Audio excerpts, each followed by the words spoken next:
Bon, ben, bonjour. Bonjour. On reçoit Bonjour. aujourd'hui Siméon. Enchanté. Et heureux de te recevoir à l'Impact, où le tutoiement est de rigueur. Donc, Siméon, tu es un touche-à-tout, magicien, auteur de la danse, directeur d'agence aussi. Mais comment tout a commencé, tout petit? Tout petit, Tout petit, de 0 à 10 ans, l'enfance. l'enfance, Ouais, l'insouciance. ça a commencé quand je suis né, voilà, Ouais. à C'était bien. respirer. Non, l'enfance, j'aimais beaucoup faire rire la galerie. Ouais.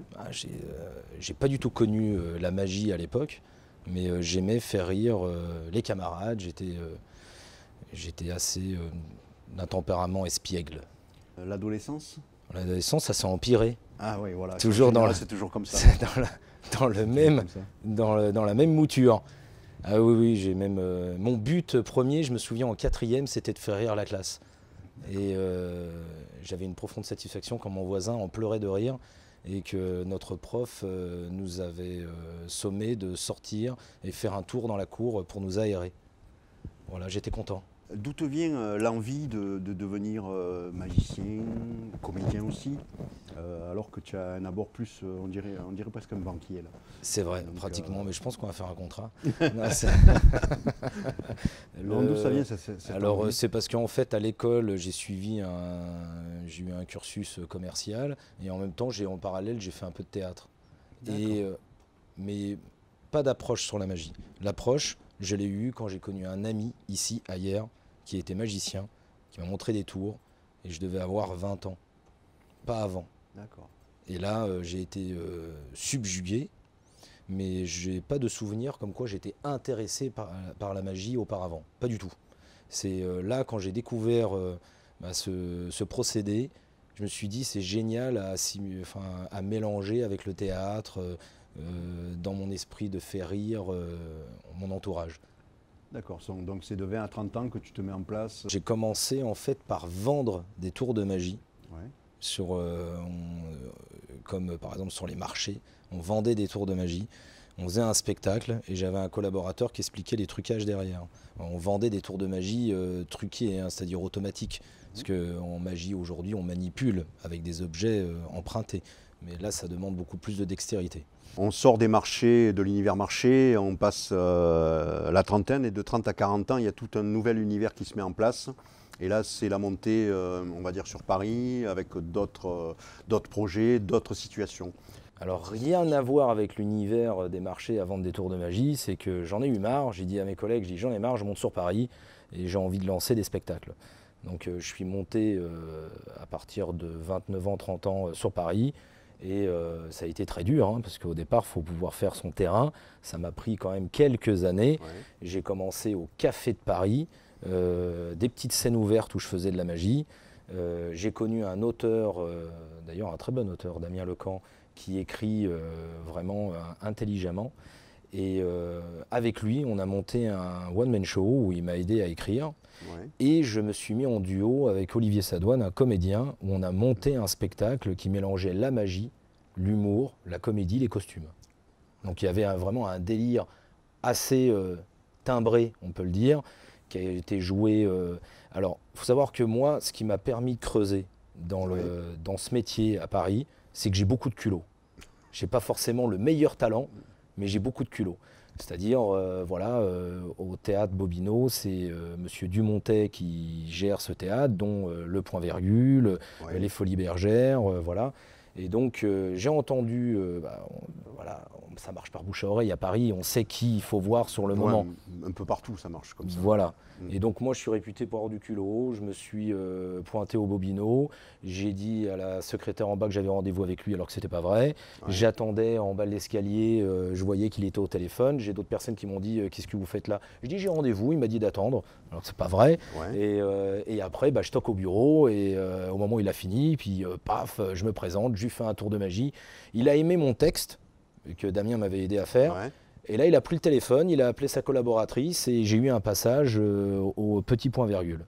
Oui, mais il n'y a Voilà. pas eu que ça. Alors après, voilà, ça a commencé comme ça. Ouais.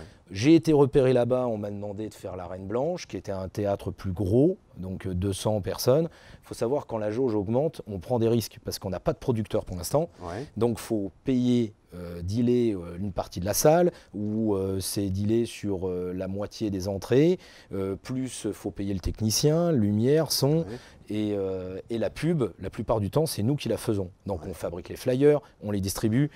Bon, j'avais une femme et une fille, c'est pas comme ça que je ramenais à manger à la maison, quoi, hein, faut pas rêver. Ouais. Et donc j'alliais en même temps que le théâtre ma magie pour des prestations.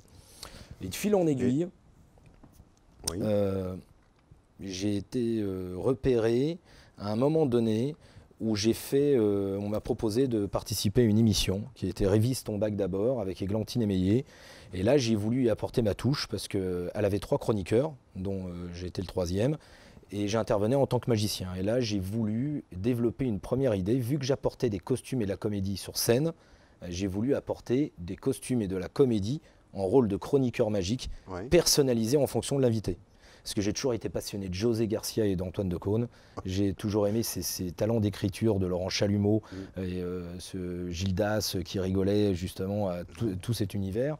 Et donc j'ai apporté quelques interventions qui étaient totalement adaptées en fonction de l'actualité, de l'invité, avec un costume, avec un texte. C'était assez hilarant. Donc j'ai fait quelques émissions régulières. C'était une émission qui n'était pas très connue, hein, Révise ton bac d'abord. C'était un sujet pour les bacheliers. Et par la suite, ça m'a valu de grandir au niveau de mon spectacle. Et donc je suis allé jusqu'au Palace, le Palace 900 places. J'ai tourné à Avignon. Mais tout ça, aussi, ça a été du culot. C'est-à-dire que je me suis vendu. Olivier Sadoine n'avait pas cette capacité-là en tant que... C'est un très bon comédien, mais c'est tout. Et moi, vu que j'ai fait des études dans le commerce, je suis allé voir IDTGV. Je les ai persuadés parce que je sais qu'ils sponsorisaient évidemment les nouveaux talents. C'est ton côté commercial et marketing. C'est mon côté commercial, marketing qui m'a valu en fait d'être sponsorisé à un moment donné. L'IDTGV m'a fait rentrer dans la salle d'Avignon. J'ai même animé dans les trains. Pendant les voyages, j'animais, je voyageais gratuitement et j'animais tous les carrés de 4, le bar avec de la magie. Et voilà, j'avais en échange pour moi et ma famille.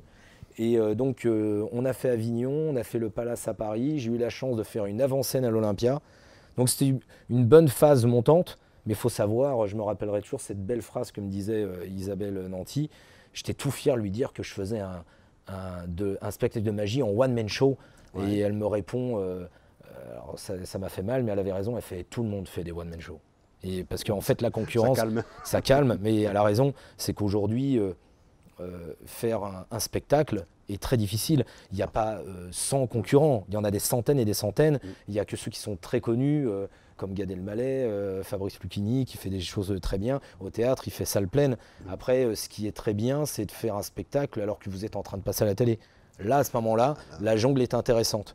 Et donc, quand j'ai fait Canal, je faisais tout pour avoir les coordonnées des invités sur le plateau. Et donc, par exemple, j'avais sympathisé avec les frères Bogdanov, des choses comme ça, Nicolas Bedos, tout ça. Et par la suite, un jour, j'ai eu... alors, il faut savoir que pour grimper à ce niveau-là, je peux vous raconter une anecdote, comment j'ai eu le culot absolu. Quand je sortais de Canal, en face, il y avait Black Dynamite Productions, avec Eric Anzo, je crois qu'il s'appelait comme ça, celui qui dirigeait cette boîte. Il faisait une nouvelle émission avec Jean Dujardin. Je voulais absolument participer à ce genre d'émission. Je faisais un tout petit truc à Canal+, mais j'avais les yeux plus gros que le ventre. Et donc, comment accéder à cette boîte de prod? Alors, cette boîte de prod qui était en face, tout était fermé à clé, badgé, on ne rentre pas comme on veut.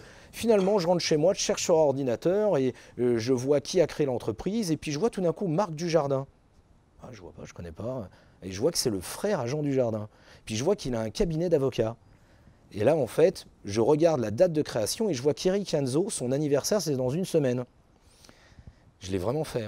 J'ai appelé le cabinet d'avocats, je suis tombé sur la secrétaire, et je dis écoutez, j'aimerais savoir quand Marc serait disponible à son bureau. Ah oui, c'est pourquoi? Écoutez, je travaille à Black Dynamite Productions, c'est l'anniversaire d'Eric, notre patron, on aimerait mettre dans la boucle Marc, puisqu'il travaille avec nous. Parce que j'ai vu qu'il était consultant, voilà. Et là, alors, la secrétaire très sympathique me dit « Ah oui, il n'y a pas de souci, venez à 15 h, il sera là. » Je suis venu, j'avais le palpitant quand même, hein, parce que voilà, j'ai du culot, mais voilà, j'ai quand même peur. Je viens au bureau, il me reçoit. Alors physiquement, il ressemble pas du tout à son frère, il a une tête plutôt de boxeur, voilà, qui rigole pas. Et là, j'arrive, je perds pas de temps. Je lui fais un super effet magique, je lui fais apparaître une bouteille, je change de vêtements. Et là, je m'arrête et je dis, bon, voilà, c'est pas un vrai rendez-vous, c'était pour autre chose, je vous ai eu. Et là, il se lève, il fait le tour de sa chaise. J'ai cru qu'il allait m'en mettre une. Ouais. Il a respiré, il a fait bien joué. Bien joué. Alors là, il s'est rassis, il m'a écouté. Et finalement, j'ai réussi à obtenir ce sacré rendez-vous grâce à Marc, avec Eric Anzo, chez Black Dynamite Prod. Ouais. Et donc, voilà, c'est toujours des opportunités. Après, c'est comme ça que je suis passé, que j'ai fait l'émission chez Ruquier. La chance, il faut toujours la provoquer. Oui. Si on ne provoque pas, si on n'avance pas, il ne se passe rien. Totalement. Ouais. C'est comme la devise, le vrai risque dans la vie, c'est de ne pas en prendre. Le prochain risque, c'est un peu du virtuel. Alors, avant ça, c'est que quand on a terminé cet univers à Paris, qui m'a beaucoup apporté artistiquement, parce que j'ai appris beaucoup de textes, Damien avait vraiment une plume excellente, donc, et puis j'ai d'autres auteurs qui m'ont aidé. Donc toute cette patine d'écriture, on la garde. Et donc, toute cette magie qu'on a travaillée, parce qu'à la télé, on n'a pas intérêt de se louper, et même sur scène. Ouais. Et donc là, je me suis dit, bon voilà, je vais mettre maintenant mon service pour les entreprises. J'ai allié tout mon savoir artistique que j'ai accumulé au fil des années à Paris, plus mon savoir commercial. Et j'ai ouvert une agence et j'ai proposé du marketing magique. Ouais. Et le marketing magique, là, vous me demandez qu'est-ce que c'est. Le marketing magique, le principe, c'est de pouvoir être au service de l'entreprise ou du particulier et de pouvoir lui faire apparaître ce qu'il veut voir apparaître, c'est-à-dire s'il a un événement, si l'entreprise change de packaging sur un produit, je suis capable de faire apparaître son ancien produit, son nouveau produit, son logo, c'est tout ce qu'on veut. C'est de la magie. De la magie. Et je peux vous montrer un extrait si vous voulez. J'aimerais bien, oui. Ah bah, sans souci. Regardez, j'ai mis un petit ballon de côté. Ouais. Voilà, là. Et vous voyez, par exemple, je l'ai déjà fait même pour des laboratoires pharma. Prenez une plénière de laboratoires pharmaceutiques, et ben, ils ont besoin de dynamiser, évidemment, les 250 VM s'ennuient, donc je dynamise. Je ne suis pas un clown, mais je reste super professionnel avec un langage. C'est comme si j'étais un commercial, mais avec le produit. Et donc là, il fallait faire apparaître une récompense. Comme moi, je peux vous faire apparaître une récompense si vous le désirez. Eric, merci pour votre magazine. Et à ce moment-là, c'est l'award pour Eric. Alors, je vous le mets de côté, hein, parce que, comme disait Jean Rochefort... On ne va pas le boire de suite. Exactement. Comme disait Jean Rochefort, toute bouteille entamée doit être finie dans l'heure et bue dans un rythme régulier. C'est vrai, hein. Wow. Alors, par contre, quand je peux aller plus loin dans cet effet-là, c'est-à-dire, vous voyez, le visuel, ça ne se fait pas à un seul tour de carte. Hein. Un tour de carte, je peux vous en faire un tour de carte. Je vais vous montrer juste comme ça.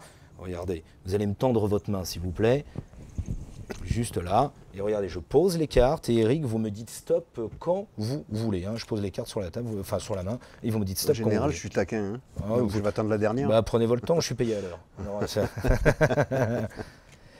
Alors, vous me dites stop quand vous voulez. Stop. Alors regardez, je pose la suivante sur votre main et que vous allez montrer à la caméra. Moi, je ne regarde pas, je me retourne et vous me dites quand c'est fait. C'est bon ? C'est bon. Très bien. Regardez, c'est simple, vous allez poser la carte là où j'ai coupé le jeu. Voilà. Et chers amis téléspectateurs, vous allez fermer les yeux pendant 5 minutes. Non, je plaisante. Ça sert à rien, ça sent l'arnaque. Alors là, tout le monde se demande où se trouve la carte. Alors, j'ai mélangé, pas du tout. J'ai vraiment pas mélangé. La carte n'est pas au-dessus, on est bien d'accord. Mais si on se débrouille bien, je vais vous montrer ce que c'est du marketing. C'est-à-dire, il y a un effet magique. La personne est divertie, je retrouve votre carte. Est-ce que c'est votre carte ? Il me semble que c'est ma carte, oui. Le 2 de cœur. Alors, si on se débrouille bien, le 2 de cœur, si je me permets, je frotte juste sur le dos de la chienne. Et là, sur le 2 de cœur, on fait apparaître l'impact. Donc, on se sert d'un tour de magie pour faire apparaître une marque, un logo. Et dans l'émotionnel, eh ben, le client s'en souvient 10 fois plus. Parce que je l'ai touché émotionnellement. D'ailleurs... C'est spectaculaire. C'est spectaculaire. Ouais. Et d'ailleurs, mais même pour faire plus gros, parce que là, c'est un tour de carte, c'est pas très visuel, mais on a travaillé des tours visuels. Des tours visuels, évidemment, c'est de se remettre en question et de savoir fabriquer quelque chose qui touche le public. C'est le cœur qui bat. D'accord. Alors après, si vous aimez bien mon t-shirt, c'est sympa. Si vous ne l'aimez pas, à ce moment-là, évidemment, on se débrouille et on peut faire apparaître un message. Alors ça, c'est un message d'amour pour tout le monde, hein, Ouais. pour nos téléspectateurs, évidemment, love and life. Et en plus, c'est pour ceux qui se posent des questions. Par contre, le marketing, il peut être poussé même sur un journal. J'ai un journal. Alors vous allez me dire, ah bah tiens, Non, je vais parler... Ça, c'est pas un journal, ça c'est le journal. Le journal, Oui, ça reste un concurrent quand même. Non, c'est absolument pas concurrent. C'est vrai ? Non, Pas le de New York concurrence. Times, c'est le journal. C'est le Céline Dion Eh ben, vous allez être fiers. du journal. Pourquoi ? Parce que le New York Times, vous voyez, on voit juste un livreur en vélo là. Ouais, ouais. Jusque-là, tout le monde s'en fout. C'est très bien, je vous comprends. Et on va faire en sorte de déchirer le journal.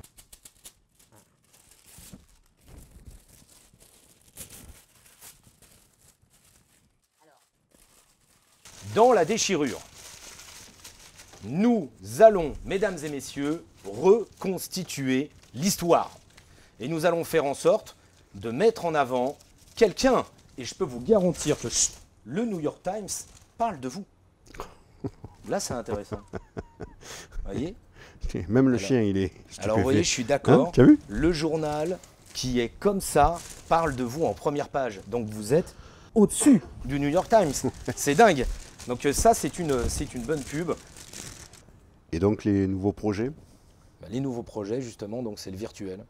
C'est-à-dire pour les personnes qui ne peuvent pas se déplacer, pour ma clientèle qui ne peut pas forcément se rendre à Monaco ou en France, on a eu l'idée de développer 2 concepts. Le premier, c'est comme un spectacle privé, mais à distance, en vidéo, en virtuel. Ouais. Mais on a fait en sorte que le virtuel devienne réel. Parce que vendre juste un spectacle en vidéo, on voit plein de magie en vidéo. Donc le premier impact de cette vidéo, c'est que le mari va faire asseoir sa femme devant la télé, elle va allumer la télé, elle est à Londres, et là je fais « Coucou madame, nous sommes en direct de Monaco, et c'est votre anniversaire ». Et là, bam, je change de t-shirt et il y a marqué « Happy Birthday Cécile », voilà, par exemple. Je change la une du journal, je fais apparaître sa photo. Et jusque-là, c'est bien parce que c'est personnalisé, mais on va aller plus loin. Je dis on va aller en direct de Saint-Tropez, et il va y avoir mon peintre qui va vous faire quelque chose. Le peintre peint rapidement, et bim, sur la toile avec les paillettes, on fait apparaître son visage. Alors, la dame est heureuse, mais elle aimerait bien pouvoir toucher tout ça. Bah, pour éviter que ça reste que virtuel, on fait en sorte que l'éphémère devienne éternel en envoyant une seconde toile à l'avance. C'est-à-dire, en fait, quand elle va finir de regarder la vidéo, je vais lui dire « Madame, c'est terminé, mais ne soyez pas déçue, parce que vous pouvez vous retourner derrière votre canapé, et quand elle va se retourner, elle aura déjà la toile de peinture dans son salon, que j'ai envoyée à son mari avant, et qui sera tout content et tout excité de l'installer derrière elle, pendant qu'elle regarde la vidéo. » Donc ça, c'est les événements virtuels pour les privés. Et l'événement qu'on a prévu pour les entreprises, c'est qu'on m'a demandé une solution. Une entreprise à Paris me disait bah, « Écoutez, j'ai 200 collaborateurs, ils sont tous en télétravail, ils ne peuvent pas venir à l'entreprise. Et comme chaque année, il y a une remise de récompense, d'award, plus on a un changement de logo et je ne peux pas organiser cette plénière. Quelle solution vous pouvez me proposer ?» L'idée, c'est que justement, on leur a proposé de créer un plateau télé et on va inviter le PDG de la société en guest et tous les collaborateurs, les 200, vont pouvoir regarder à travers leur écran l'émission qui leur est complètement dédiée. Et là, dans cette émission plénière, va y avoir l'apparition du nouveau logo personnalisé, va y avoir l'apparition des awards par rapport à celui qui est gagnant, et ça, on peut le personnaliser sur des thèmes de chronique, avec des costumes, des textes adaptés. Donc en fait, l'avantage, c'est que, comme on doit garder nos distances, cette idée d'émission télé pour les entreprises, je pense que c'est un cheval gagnant. Il peut faire sa plénière à distance, on lui anime, on lui fait la remise des awards, on lui fait apparaître magiquement ses nouveaux logos, ses nouveaux produits, et à la fin, on envoie même un tour de magie par la poste à tout le monde. Ça en fait des choses. Ça en fait des choses. J'ai beaucoup travaillé, hein. J'ai mis 15 ans à travailler tout ça. 15 ans, 35 heures par semaine ? Je dirais un peu plus d'heures et 2 divorces. Ouais. Voilà. C'est à un moment donné, elles en avaient marre, je travaillais trop. Le divorce. Pour toi, la place de la famille ? Alors, la place de la famille, aujourd'hui, elle est devenue plus importante. C'est vrai que d'ailleurs, j'ai eu une enfance où j'étais séparé de la famille, mais aujourd'hui j'ai une fille et je suis beaucoup plus attentif et j'essaie d'être plus présent. Mais bon, parce que j'ai une certaine assise sur ce que j'ai construit aussi, quoi, maintenant aujourd'hui. L'amitié? L'amitié pour moi c'est ce qu'il y a de plus important. Encore quand je parle, voilà, l'amitié ça s'entretient, c'est comme un couple. C'est l'amitié émotionnellement, j'aime être droit, franc avec la personne et ça fait partie des plus grands plaisirs de la vie. Partager et avoir confiance en quelqu'un. Ça représente quoi, liberté, égalité, fraternité? Ça représente quelque chose de noble, mais qui est difficile à l'heure d'aujourd'hui, qui n'est pas forcément mis en application dans le monde partout. Oui, j'aurais le cœur et le vouloir que ça soit réel et qu'on le retrouve partout dans chaque coin de rue. Ton rendez-vous rêvé? Le rendez-vous avec moi-même. Ouais. C'est un bon rendez-vous, ça. C'est un bon rendez-vous. Ça, c'est un bon rendez-vous. Faire un bilan sur Je pense que c'est le plus compliqué, celui-là. C'est le plus compliqué. Ouais. Déjà, pour avancer dans la vie, c'est s'accepter soi-même. Se regarder dans la glace, Ouais. souvent, c'est pas simple. Pour ou contre la peine de mort? Pour ou contre, il y a certains, oui, je serais pour. Mais là, vous allez me dire, oui, ça dépend de la situation. Moi, je peux vous en citer de la situation. Ouais, je sais, mais c'est pour ou contre. Le problème, c'est voilà, c'est le jugement. C'est comment la personne est jugée et qui le mérite vraiment. Et je serais pour ceux qui le méritent vraiment. Ouais. Ouais, ça reste, c'est pas une vraie réponse. Hein. C'est pas une vraie réponse, mais c'est tout le monde qui répond comme ça. Ouais. Ouais. Une réponse plus ludique, la polygamie. La polygamie, je suis open. Je suis très ouvert. Ton péché mignon? Le péché mignon, écouter de la musique. Mentir à sa mère? Ça peut lui faire du bien. Bon, en guise de dernier mot, un conseil pour les jeunes? Eh ben, n'ayez pas peur d'avancer. C'est ce que je dirais. Merci beaucoup. Eh ben, merci à vous et vous pouvez tous reprendre une activité normale. Voilà. Merci. Il fait chaud. Génial pour les contrôles d'identité. L'amour à plusieurs, mais moi je disais que je suis ouvert à tout. Moi. On commence quand? Maintenant? Pas pour moi, il n'y a que des mecs là.